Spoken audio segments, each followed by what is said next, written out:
रायपुर मेकाहार अस्पताल के emergency gate के पास एक नवजात शिशु का शव पॉलिथीन में मिला। तुरंत अस्पताल स्टाफ और डॉक्टरों को सूचना दी गई। अब पुलिस सीसीटीवी फुटेज खंगाल रही है और आसपास के लोगों से भी पूछताछ कर रही है। रायपुर में 8 और 9 नवंबर को राष्ट्रीय सुपर क्रॉस चैंपियनशिप, अंतर्राष्ट्रीय फ्री स्टाइल मोटोक्रॉस का होगा प्रदर्शन। बिजली बिल बढ़ोतरी के खिलाफ कांग्रेस का हल्ला बोल। चांपा में बिजली विभाग दफ्तर का घेराव किया। डिपार्टमेंट पर मनमानी का आरोप। धमतरी में सड़क हादसा, बस की चपेट में आने से चित्तल की मौत। रायगढ़ में लुंगी बनियान में रेस्टोरेंट आए बुजुर्ग को बाहर निकाला। विरोध के बाद मैनेजर ने मांगी माफी। हाईकोर्ट का फैसला, 1478 लेक्चरर बनेंगे प्राचार्य। फैसले के इंतजार में 126 व्याख्याता रिटायर हो गए।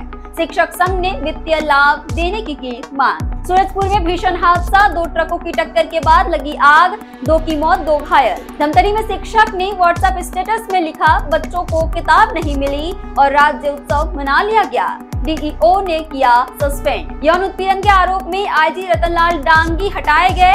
एसआई की पत्नी की शिकायत के बाद पीएचक्यू अटैच। अजय बने चंदखुरी पुलिस अकादमी के नए डायरेक्टर। कार की टक्कर से उछलकर गिरा साइकिल सवार। बलरामपुर में सड़क पार करते वक्त हुआ हादसा, हालत गंभीर। कोरबा में चूहा खाने के बाद खिड़की में फंसा धमना सांप। ऑफिस में मचा हड़कंप, रेस्क्यू कर जंगल में छोड़ा।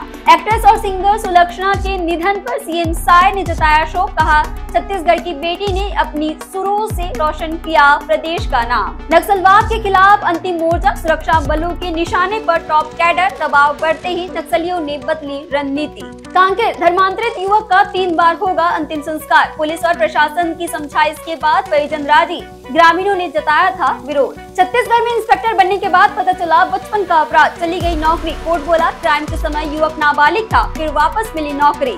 छत्तीसगढ़ से जुड़े टॉप अपडेट्स के लिए आप देखते रहें वयम छत्तीसगढ़।